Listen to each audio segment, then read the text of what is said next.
Hello and welcome back. यहाँ तक हमने 4 लेक्चर्स किए हैं स्टीव जॉब्स के, जिनकी लिंक डिस्क्रिप्शन में दी हुई है। उनको आप वहाँ से देख सकते हैं। यहाँ तक थोड़ा सा मैं ज़रा सा रिकैप्चुलेट करूँ आपको। स्टीव जॉब्स के बारे में हम पढ़ रहे हैं, मशीन्स ऑफ लविंग ग्रेस। इसके 4 लेक्चर ऑलरेडी हो चुके हैं। थोड़ा सा यहाँ देख लेंगे तो इनिशियली जो टेक्नोलॉजिस्ट्स थे और वहाँ काउंटर कल्चर हुआ था सेंतो क्लारा वैली या सैन फ्रांसिस्को में, वहाँ से ही बात चल रही थी। तो यहाँ से हम आगे करते हैं। यहाँ हमें क्या करना है, इनिशियली ये जो टेक्नोलॉजिस्ट्स थे और हैप्पी मूवमेंट थे, टेक्नोलॉजिस्ट्स और हैप्पी हैप्पी हैप्पी का एक अलग सा मूवमेंट था।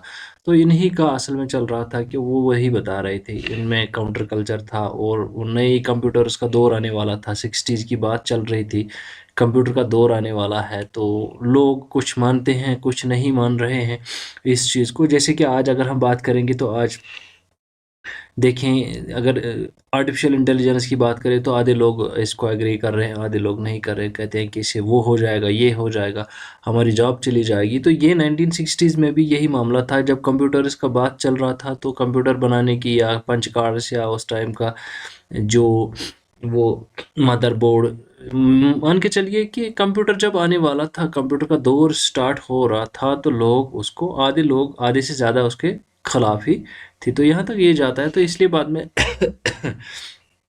सॉरी, कि बाद में ये कह रहे हैं कि लेविस मफोर्ड, और उन्होंने ये एक स्लोगन दिया था उस time, do not fold spindle और मिटिलेट। ये एक था। और खासकर स्टीव जॉब्स ने खुद कहा है, उसका एक असल ये प्रोवर्ब था कि स्टे हंग्री स्टे फूलिश। ये स्टीव जॉब्स ने कहा है कि वो उसने क्यों कहा स्टे हंग्री, ताकि उसको मालूम था कि ये टेक्नोलॉजी जब आएगी तो दौर अलग सा शुरू हो जाएगा। स्टे फूलिश क्यों कहा, कि लोग उनको बड़ा बेवकूफ़ समझते थे। उन्होंने कहा कि यार जो लोग कहते हैं कहने दो उनको, हमें अपनी काम करनी है। तो इस तरीके से ये जो बहुत सारे मोमेंट चला रहे थे, बहुत सारे मोमेंट्स के लोग इसमें थे, बहुत सारे लोग थे। तो ये चल रहा था। तभी यहाँ पर भी फिर बात छेड़ दूँ, ये लेविस मरमोड जो है, मॉमफोर्ड, इसने क्या कहा, इसकी बात को देख लीजिए। उसने कहा कि जब कंप्यूटर्स आएंगे तो दे विल सक अस, दे विल सक अवे और फ्रीडम। तो वो हमारी हमारी जो आज़ादी है, तो वो हमारी आज़ादी हमसे छीनी जाएगी। तो ये यहाँ तक थोड़ा सा था, ये जो पिछला हमने कवर किया हुआ है। तो आगे क्या है, आगे हम देख लेंगे। अब यहाँ से करते हैं। By the early 1970s, a shift was underway. Computing went from being dismissed as a tool of bureaucratic control to being embraced as a symbol of individual expression and liberation. जबकि बाय द अर्ली 1970s, जब 70s की बात कर, early 70s की बात करेंगे, एक shift चल रहा था, एक दौर चल रहा था। क्या था ये, कंप्यूटिंग जो थी, कंप्यूटर सिस्टम जो था, ये इसको इसको जो ब्यूरोक्रेट्स थे उसको डिसमिस कर रहे थे। ब्यूरोक्रेट्स तो वो नहीं मान रहे थे ये कि यार कंप्यूटर आ जाएगा, क्योंकि मैंने पहले लेक्चर्स में बता दिया है कि किस तरीके से किनको कितना नुकसान पहुंचता है, किनको क्या फ़ायदा मिलता है। तो वो मैंने डिस्कस किया हुआ है ऑलरेडी। तो उसके लिए मैं चाहूँगा आप लोगों को कि आप लोग वो पहले के लेक्चर पहले से देख लीजिए, ताकि आपको यहाँ से आगे जो हम पढ़ेंगे आपको समझ आ जाएगा। उस तरीके से जो कंट्रोल था, control to being embraced as a symbol of individual expression and liberation, ये ब्यूरोक्रेटिक माहौल से लेकर सीधे धीरे धीरे इंडिविजुअल एक्सप्रेशन तक आ गए, इंडिविजुअल की आज़ादी तक आ गए, इंडिविजुअल का क्या कहना उस तक आ गया, उनकी आज़ादी तक आ गए। इसी तरीके से जो क्या है, John Markov wrote in his study of the counter-cultural convergence with the computer industry what the Dormouse said. क्या कह रहे हैं जॉन मार्कोव, वो पहली स्टडी में ये करें। तो पहले मैं ये अब बता दूं आपको, ये काउंटर कल्चरल कन्वर्जेंस क्या है। काउंटर कल्चरल कन्वर्जेंस पे आपको क्वेश्चन भी आता है बाद में। काउंटर कल्चरल जो था, एक कल्चर दूसरे कल्चर के साथ जब एक साथ रहने लगते हैं, तो कन्वर्जेंस उनका क्या है, ये जब एक साथ रहते हैं तो दोनों फिर एक दूसरे के कल्चर में जज़्ब हो जाते हैं, दोनों एक दूसरे का कल्चर अडॉप्ट करते हैं। तो ये काउंटर कल्चर उस दिन क्या था, काउंटर कल्चर 1960s में ये था कि कुछ लोग मानते थे, कुछ नहीं मानते थे, कुछ इन लोगों को बड़ा बेवकूफ़ समझते थे, ये बना क्या रहे हैं, ये कर क्या रहे हैं, इससे हमारी प्रॉब्लम हो जाएगी। तो ये था उनका असल में काउंटर का। और वो जो काउंटर कल्चर था, convergence with the computer industry, और ये काउंटर कन्वर्जेंस किसके साथ होता है, कंप्यूटर इंडस्ट्री। और ये कंप्यूटर इंडस्ट्री वाले कौन थे, अगर आप पहले आपने देखे हैं ये जो, या देखें तो बाद में देख लीजिएगा वो वीडियोस भी। तो मैंने बताया है कि ये जो कंप्यूटर इंडस्ट्री थी, ये लोग क्या थे, ये ऐसे आवारा लोग थे जो अपनी खुशी के लिए ऐसी चीज़ें बनाया करते थे, ऐसे अपनी खुशी के लिए ये चीज़ें करते, क्योंकि शुरुआत तो इसको एक गराज में हुई है। कंप्यूटर की शुरुआत जब आप देख लेंगे इस लेसन के हिसाब से, इस टेक्स्ट के हिसाब से, इनकी शुरुआत तो एक गराज से हुई, क्योंकि स्टीव जॉब्स के पापा जो थे वो एक गराज मैकेनिक थे। वहाँ से ये चीज़ें बनाने शुरू हो गए हैं। धीरे-धीरे एक ने एक चीज़ बनाई, दूसरे ने दूसरी चीज़ बनाई। इस तरीके से धीरे-धीरे वजूद में आ गया कंप्यूटर। तो डोरमॉस क्या कह रहे हैं, it was an ethos lyrically expressed in Richard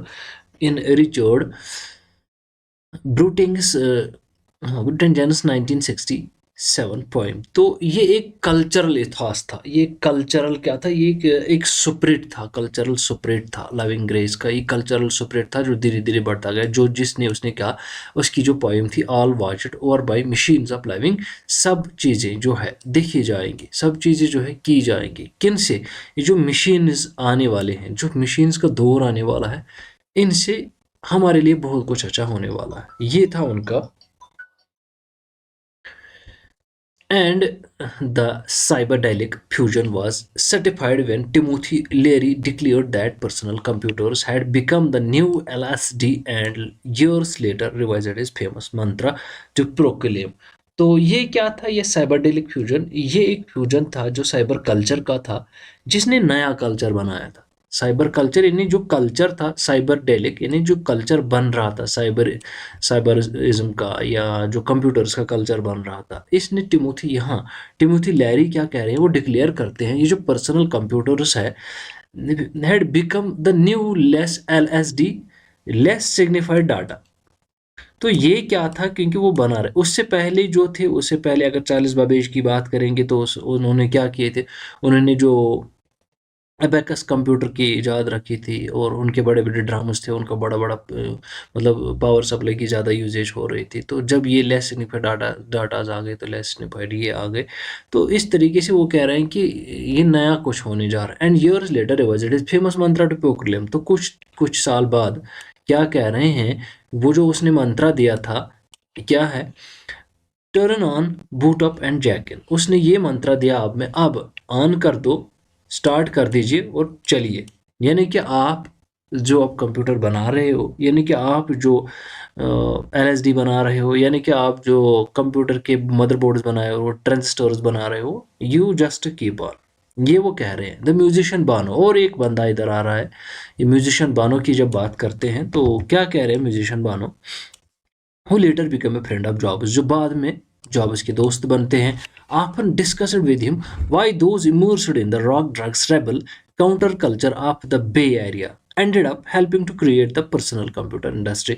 क्यों ये जो लोग हैं बे एरिया के लोग जो है, जो वहाँ पे रह रहे हैं, कहाँ रह रहे हैं, जो बे एरियाज, जो बीच के एरिया पे हैं, जो रह रहे थे उन दिनों, यानी कि साइड के एक किनारे जो रह रहे थे, वो क्या है, वो जो with why those immersed in rock travel counter cultural, ये लोग जो है why ऐसा ये क्यों कर रहे, जो immersed यानी कि डूबे हुए। अब यहाँ का मतलब ये नहीं है कि वो किसी जगह डूबे हुए थे, नहीं, डूबे हुए तो वो इन इन चीज़ों में थे कि वो जो ये बना रहे थे, वो इसी के बारे में बात कर रहे हैं कि ये जो काउंटर कल्चर में जो लोग आए हैं वो ये क्यों कर रहे हैं, ये हेल्प क्यों कर रहे हैं, why are they Bay Area ended up, किस तरीके से helping to create the personal computer industry, किस तरीके से ये चीज़ें बना रहे हैं, किस तरीके से ये इस चीज़ में डूबे हुए हैं कि ये पर्सनल कंप्यूटर इंडस्ट्री बना रहे हैं। तो असल में उसका कहना इस वाले छोटे से पैरा में 1970s का जो शिफ्ट आया था काउंटर कल्चरल में, उसमें ब्यूरोक्रेटिक मामला जो था वो धीरे धीरे कम घटता हुआ ये इंडिविजुअल एक्सप्रेशन तक आ गया, इंडिविजुअल्स तक आ गए। जहाँ जॉन मार्कोव भी बात करते हैं,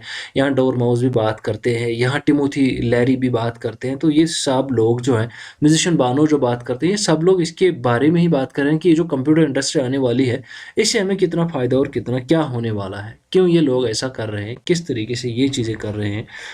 तो ये था। बाद में जो आपस में फ्रेंड्स भी बनते हैं, ये था यहाँ तक थोड़ा सा। उसके बाद क्या हो जाता है, the people who invented the 21st century were pot smoking. अब देख लीजिए, मैंने आपको अभी कहा कि ये जो लोग थे ना, ये आवारा लोग थे, जिनकी एक नया आविष्कार जो हो गया ना, देख ली किन लोगों ने किया। हु इन्वेंटेड, द पीपल, वो लोग who invented the 21st century, जिन्होंने ये 21st सेंचुरी को इन्वेंट किया। वायर, कौन लोग थे? Pot smoking. Pot smoking, you know what pot smoking कौन लोग है? ये पॉट स्मोकिंग, ये पॉट स्मोकिंग जो है ना, ये एक किस्म का ड्रग्स है, एक किस्म का ड्रग जो है वो लेते थे, यानी कि ड्रग स्मोकर्स, यानी कि वो जो ड्रग्स कर रहे थे, ड्रग्स पी रहे थे। सैंडल वेयरिंग के बारे में ये इसने बताया कि सैंडल वेयरिंग तो इन्होंने स्टीव जॉब्स के बारे में डायरेक्टली कहा है कि वो भी ऐसे ही बंदे थे। बिल्कुल अगर आप गूगल करेंगे तो स्टीव जॉब्स को देख लीजिए, वो बिल्कुल इस लिहाज से दिख रहे हैं कि वो उन दिनों सैंडल सैंडल पहना करते थे। बंदे की बात अगर कहें तो वो फटी पुरानी कमीज पहना करते थे। उसको तो ये चीज़ का कोई गम नहीं था लोग क्या कहेंगे, जिस परेशानी को हम उसको निभा रहे हैं कि लोग क्या कहेंगे मेरे बारे में, उसको तो इस चीज़ का कोई गम नहीं है। अगर वो गम करते उस दिन, फटी पुरानी कमीज पहनते, बोलते कि लोग क्या कहेंगे, तब आपके और मेरे पास एप्पल नहीं होता। आप देख लीजिए, पॉट स्मोकिंग, सैंडल वेयरिंग लोग एंड हैप्पीज। हैप्पी भी एक मूवमेंट था, हैप्पी मूवमेंट भी कुछ लोग थे, कुछ पर्सन्स थे जो कंप्यूटर्स में अपना इन्वेस्ट और योगदान दिए। फ्रॉम द वेस्ट कोस्ट, जो वेस्ट कोस्ट से, लाइक उसमें कौन सा था? स्टीव्स खुद। स्टीव्स के बारे में अगर कहेंगे तो यहाँ देख लीजिए, सैंडल वेयरिंग उसको ही कहा गया था, क्योंकि वो भी सैंडल्स पहना करते थे। Because they are differently, he said, इन लोगों ने कंप्यूटर टेक्नोलॉजी को, कंप्यूटर्स को और दौर को नए सिरे से देखा। He said the hierarchical system of East Coast, England, Germany and Japan do not encourage this different thinking. तो इनकी जो वरासती तौर पर अगर हम देख लेंगे तो यहाँ पे क्या है, ईस्ट कोस्ट वाले, इंग्लैंड वाले, जर्मनी वाले और जापान वाले, ये लोग तो इसको, इस डिफरेंट थिंकिंग को एनकरेज नहीं करें। They are not going to encourage, do not encourage this different thinking. मैं आपको सीधे और एक बात की ओर लेके चलता हूँ। जैसे कि आज अभी आर्टिफिशियल इंटेलिजेंस की बात चलती है, या बात करते हैं, या हम settle we are using this artificial intelligence, तो अभी भी लोग नहीं मानते कि ये चीज़ हो जाएगा। और बहुत सारे लोगों का ख्याल ये है कि आर्टिफिशियल इंटेलिजेंस आ गई और इससे हमारी जॉब चली जाएगी, वो होगा, अब लोगों का रोजगार चला जाएगा। अब नहीं चला जाएगा। अब आप देख लीजिए, जब कंप्यूटर आए तो पहले कहा गया कि अब तो इसने हमारी आज़ादी छीनी। अब देख लीजिए, इस कंप्यूटर ने आपको कितना क्या दे दिया। कंप्यूटर की वजह से ये चीज़ें तो पॉसिबल हो रही हैं, बहुत सारी चीज़ें। इस तरीके से आर्टिफिशियल इंटेलिजेंस आ गई सामने तो इससे भी बहुत कुछ चीज़ें हो जाएंगी, लेकिन हमें मालूम नहीं है अभी। ये चीज़ें होती जाएंगी। The 60s produced an anarchic mindset that is great for imagining a world not yet in existence. तो 60 की दहाई जो है, उसने ऐसा माइंडसेट दे दिया, उसने ऐसा फ्री माइंडसेट दे दिया, उसने ऐसा लॉलेस माइंडसेट दे दिया, जिसने क्या किया, that is great for imagining a world, जो एक दुनिया को देखने के लिए, नॉट येट इन एग्जिस्टेंस, जो कि उस दिन एग्जिस्ट भी नहीं था, ये चीज़ देखने के लिए कि इसीलिए तो एक इंसान को फ्यूचर साइट होनी चाहिए। फ्यूचर में क्या होगा, किस तरीके से होगा, इसीलिए कहा गया है कि आलिम जो है वो कौम के रहनुमा होते हैं। इसीलिए आलिमों की जो है उनकी कदर किया करें। आलिम दोबारा नहीं बनते हैं। वो देख लीजिए फ्यूचर साइट क्या थी, 60s में बात करते हैं, अब देख लीजिए अब 21st सेंचुरी में कितना फ़ायदा मिल रहा है। अब जब आर्टिफिशियल इंटेलिजेंस आ रही है तो कितना फ़ायदा आगे मिलेगा, तो वो तो वही जानेंगे जिनकी फ्यूचर साइट होगी। जिनकी फ्यूचर साइट अच्छी नहीं होगी तो वो तो यही कहेंगे कि इससे बड़ा बेनिफिट नहीं है, इससे नुकसान ही हो जाएगा। One person who encouraged the denizens of the counter culture to make common cause with the hackers was Stewart Brand. तो एक और बंदा था जिसने इनके काज को बड़ा हाथ दे दिया, एनकरेज कर दिया। डेंजेंस जो वहाँ लोकल के सिटीजन्स थे, किसके लोकल सिटीजन्स, काउंटर कल्चर थे, यानी कि सैन फ्रांसिस्को के काउंटर कल्चर, सैन फ्रांसिस्को में रहने वाले वो लोग, उनको ये कह रहा है कि ये चीज़ें सही है, उनको एनकरेज कर रहा है। विद द हैकर्स वाज, क्या है, to make common cause with the hackers. और हैकर्स भी मैंने आपको बताया है पिछले वाले लेक्चर्स में, हैकर्स भी और एक जमात थी, और एक बहुत सारे लोग वहाँ पर भी थे जो यही चीज़ करते, वो भी कंप्यूटर बना रहे थे, वो भी प्रोग्रामिंग कर रहे थे। हैकर्स भी, आज तो आपको मालूम ही है हैकर्स कौन है, तो बिल्कुल वो भी अपने अपने तरीके से प्रोग्राम बना रहे थे। वो भी अपनी तरीके से जो लैंग्वेजेस हैं, इसकी जावा है, HTML है, बाकी चीज़ें जो हैं वो कर रहे थे। A bookish visionary who granted fun, a bookish visionary who granted fun and ideas. For many decades, Brand was a participant in one of the early 60s LSD studies in Palo Alto. तो एक बंदा पुकिश visionary, यानी कि जो मज़ाहिया करे, जो मज़ाक किया करते थे, तो जो हमेशा जनरेट करता था क्या, फन करता था, यानी कि उनके साथ मज़ाक करता था। वो मनी डिकेड बहुत सारे टाइम से, नाम क्या था उसका, ये सिटी ब्रांड के बारे में कह रहे हैं। Brand was a participant in one of the early 60s। ये ब्रांड भी एक पार्टिसिपेंट था 60s में उनका, जिन्होंने ये लेस सिग्निफाइड डाटा जो बनाया था, लेस सिग्निफाइड डिज़ाइन, या उन्होंने जो किए थे एलएसडी स्टडीज इन पालो आल्टो। ये पालो आल्टो एक कंपनी थी वहाँ पर, क्या पालो आल्टो एक कंपनी थी, क्योंकि ये लोग बहुत सारे इसमें से जो लोग थे, एक तो पालो आल्टो में काम करते थे, बहुत सारे लोग ऐसे आवारा थे, बहुत सारे लोग ऐसे, खासकर अगर बात करेंगे तो जो जॉब्स की बात करेंगे तो इसके अब्बू जो थे गराज मैकेनिक थे, ये भी तो ऐसे थे। बाद में इसने भी एक कंपनी में काम की, बाद में ये भी पोल्टो में आ गया, इसके फ्रेंड्स भी पोल्टो में थे, इस तरह पालो आल्टो। तो बहुत सारे जो थे ना, जैसे नॉर्मली एक आध या किसी और जगह कंपनीज में काम करते हैं, तो उनका भी ये काम था। तो ये जो अभी हमारे पास कंप्यूटर के बारे में जो बात चल रही है, बहुत सारी बातें चल रही है, ये फ्री टाइम में कर रहे थे, ये किसी के टाइम में नहीं करते थे। जॉब जॉब को जाते थे, या जॉब अपनी जो है परफॉर्म करते थे 10 से 4, या जितना टाइम उनको था जॉब जॉब के लिए जो उनको बताया गया था कंपनी के द्वारा, वो तो वो करते थे। उसके बाद में जो फ्री टाइम था, हमारी तरह वो दुकानों के ऊपर बैठ के वो क्या कहते हैं उसको, चुगली नहीं करते थे। वो जाके अपना टाइम सर्व करते थे, कहाँ पर,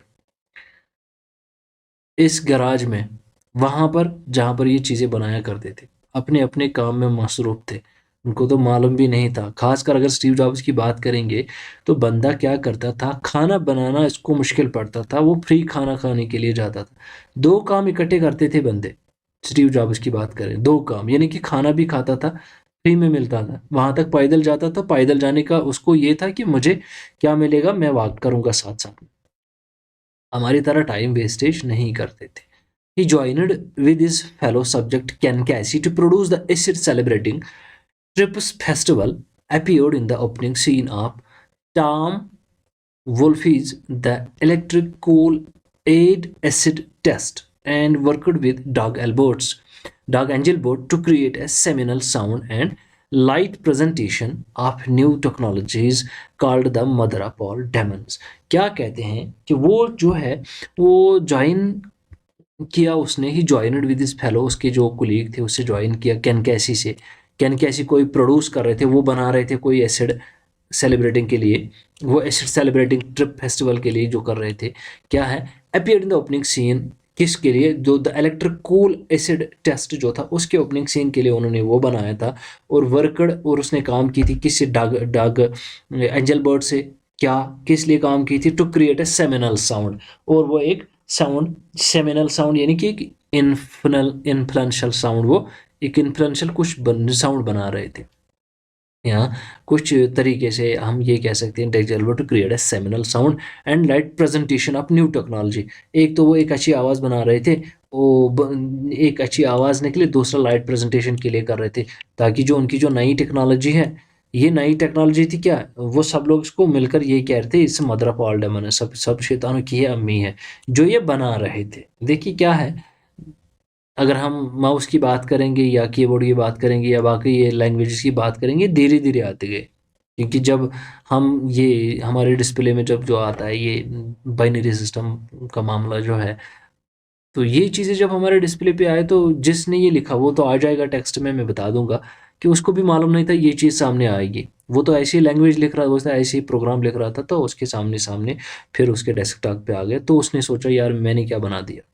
ये चीज़ें होती है, तो इसलिए इन्होंने कहा कि ये चीज़ें जो हम बना रहे हैं, सिग्नल साउंड है, लाइट प्रेजेंटेशन है, न्यू टेक्नोलॉजीज का, तो वो सब चीज़ें इसको मिलाकर, या इसको कहते थे mother of all demons. Most of our generation scorned computers as the embodiment of centralized control। तो मोस्ट ऑफ द क्या है, बहुत सारे जो है, किसके, बहुत सारे जो इस जनरेशन में, मोस्ट ऑफ द जनरेशन, सुकॉर्नर, सुकॉर्नर को डरा हुआ, computers as the embodiment of centralised control. Computers जो है ना, ये एक मुजस्सम है, एक मुजस्सम ये कह सकते हैं कि इट्स अ सिंबल, किसके, सेंट्रलाइजर, यानी कि कंट्रोल करने वाली एक मुजस्समा बन रहा है।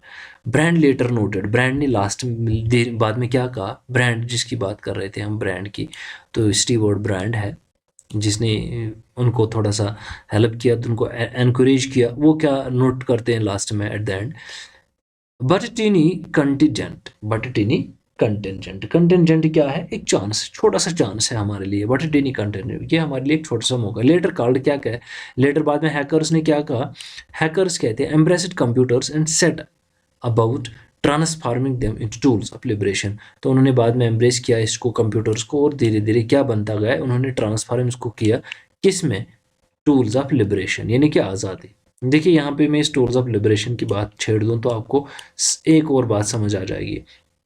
ये जो हैकिंग है ना, या वायरस की बात जब करेंगे, तो वो जो फ्रेंड्स उन्होंने जो पहले प्रोग्राम बनाए थे कि पहले पहले तो उन्होंने गेम्स बनाए थे, वो एक दूसरे के ऊपर गेम, दो सिस्टम्स पे गेम खेलते थे दो फ्रेंड्स। तो गेम खेलते खेलते बाद में उन्होंने कहा कि मैं उसके कंप्यूटर में जाके घुसूँ, देख लूँ क्या है, तो उन्होंने प्रोग्राम बनाया। तो वो प्रोग्राम के ज़रिए वो किसके कंप्यूटर में झांका, दूसरे फ्रेंड के कंप्यूटर में झांका, तो धीरे धीरे बनता गया आपका वायरस, उसी को बाद में वायरस का। अब उस चीज़ के रोकने के लिए खुद उन्होंने ये काम किया, यार अगर ये मेरे कंप्यूटर में आता है ऐसे ही प्रोग्रामिंग करके, तो कोई ना कोई चीज़ मुझे बनानी है जिससे इसको मैं रोक सकूँ, तो बना लिया एंटीवायरस। इसी तरीके से धीरे धीरे बनता गया, जैसे हमारा फेसबुक बनता गया। आपको मालूम है ना फेसबुक कैसे बना, आज इतना बड़ा ब्रांड है फेसबुक, तो अब आपको मालूम ही है कि कैसे बना, क्या बना, और किस तरीके से आज इतना सबसे बड़ा सोशल प्लेटफॉर्म बन चुका है। अब क्या है, Brand ran the Whole earth truck Store. ये ब्रांड कौन थे, अभी इससे पहले भी मैंने बात छेड़ी थी कि ये लोग ऐसे आवारा लोग थे, ये ऐसा कोई ये नहीं कहेंगे कि ये पहले ही प्रोफेशनल्स थे जिन्होंने यही बना लिया। आप ब्रांड की ही बात ले लीजिए आप, ये वाज क्या, whole truck store runner, whole truck store in whole earth truck store, वो ट्रक चलाया करते, वो स्टोर एक चलाते थे, which began as a roving truck that sold useful tools and educational materials. तो क्या चला रहे थे, रोविंग ट्रक मीन्स की मूविंग ट्रक, जो क्या करता था, roving truck that sold useful tools, जो बेचते थे क्या, अच्छे अच्छे टूल्स, जो हमें जो दरकार आते हैं, जो ये काम क्या चीज़ें होती हैं, टूल्स एंड एजुकेशनल मटेरियल, और ये मटेरियल एजुकेशनल मटेरियल बेचते थे। तो सिंपली आप समझ सकते हैं कि जैसे छोटी ये जो गाड़ियां हैं, उनमें उनमें थोड़ा सा माल भर के जाते हैं, फिर बेचते हैं, एक आध जगह दूसरी जगह लेके जाते हैं, बहुत सारी जगहों पे। तो इस तरीके से ब्रांड भी थे। एक बंदा ये क्या करता था, इसकी ट्रक थी, ये ड्राइविंग ट्रक में था, सो ये बेचते थे क्या, यूजफुल मटेरियल बेचता था, और उसमें एजुकेशन मटेरियल भी था। And in 1968 he decided to extend its reach with the whole earth catalog। उसके बाद में उसने क्या कहा, उसने ये सोचा कि ना मैं अपना जो कारोबार है इसको एक्सटेंड कर लूँ। कब, 1968 में। तो 8 साल बाद 1960s की बात चली, जब कंप्यूटर्स की बात चली, जब स्टीव जॉब्स ने सोचा कि यार ऐसा बनाना चाहिए, जब स्टीव जॉब्स के साथ बहुत सारे लोग सोचने लगे ये चीज़ें हमें बनानी है ताकि लोगों को बहुत फ़ायदा, लोगों के आराम के लिए हम ये चीज़ें बनाएंगे। तो इसी तरीके से 8 साल धीरे धीरे गुजरते गए, 8 साल, और 8 साल में बहुत सारे लोग मिले, वहाँ पर एक ब्रांड भी उनको मिला था। ब्रांड ने खुद अब डिसाइड किया मैं जो मेरा जो ये कारोबार है मैं इसको बढ़ाऊंगा, कहाँ तक एक्सटेंड, इसको एक्सटेंड कर लूंगा to reach with the Whole Earth Catalog. तो ये होल अर्थ कैटलॉग एक कैटलॉग था। हाँ, ये भी एक कंपनी थी, ये भी एक, यहाँ पर भी इनके कैटलॉग्स हुआ करते थे। तो ये जो कैटलॉग है on it is first cover, इस कैटलॉग के फर्स्ट कवर पे क्या था, फेमस पिक्चर थी अर्थ, अर्थ की ज़मीन की फेमस पिक्चर थी, जिसने इसका दिल ले लिया, यानी जिसने इसका अटेंशन खींचा। टेकन फ्रॉम स्पेस, कहाँ से, स्पेस से, एयर में से उसकी अर्थ की एक फोटो ली गई थी, जो कैटलॉग के ऊपर फाइल कवर, जो कैटलॉग का कवर पेज था। इट इज सब टाइटल वाज, इसका सब टाइटल किसका, अर्थ ऑल अर्थ कैटलॉग का सब टाइटल क्या था, access to tools. Access to tools यानी कि आपको एक्सेस मिल रही है, किन को, टूल्स के लिए। देखिए अगर आपको याद है, या बच्चों अगर आप, वैसे तो आपने देखा नहीं होगा, एक चिप नाम का एक छोटा सा पंपलेट आता है। ये चिप जो है ये तो आता नहीं है, या तो आज आज ये लाते नहीं है, लेकिन इस चिप में बहुत अच्छे अच्छे प्रोग्राम लिखा करते थे ये। इसी तरीके से जो ये कैटलॉग था, कैटलॉग में भी बहुत सारे प्रोग्राम्स, बहुत सारे आर्टिकल्स छापे हुए थे, बहुत सारे आर्टिकल्स लिखे हुए थे, किस बारे में, कंप्यूटर्स के बारे में, कंप्यूटर नॉलेज क्या है, कंप्यूटर क्या है, किस तरीके से। देखिए हम तो पढ़ते नहीं हैं, खासकर अगर मैं आप सब स्टूडेंट्स को कहूँ, मेरे ख्याल से गिने चुने स्टूडेंट्स होंगे जो मैगजीन्स पढ़ते होंगे, गिने चुने स्टूडेंट्स होंगे जो पेपर पढ़ते होंगे, जिनको आर्टिकल्स हैं, जो मैगजीन्स पढ़ते हैं, जो लाइब्रेरी में जाके बैठ के लाइब्रेरी का यूटिलाइज करते हैं, उसमें जो मैगजीन्स है वो पढ़ते हैं। कम स्टूडेंट्स पढ़ते होंगे। मैं नहीं कहता कुछ नहीं, लेकिन कम स्टूडेंट्स पढ़ते होंगे। इसका देख लीजिए, तभी कह रहा है कि एक्सेस टू टूल्स।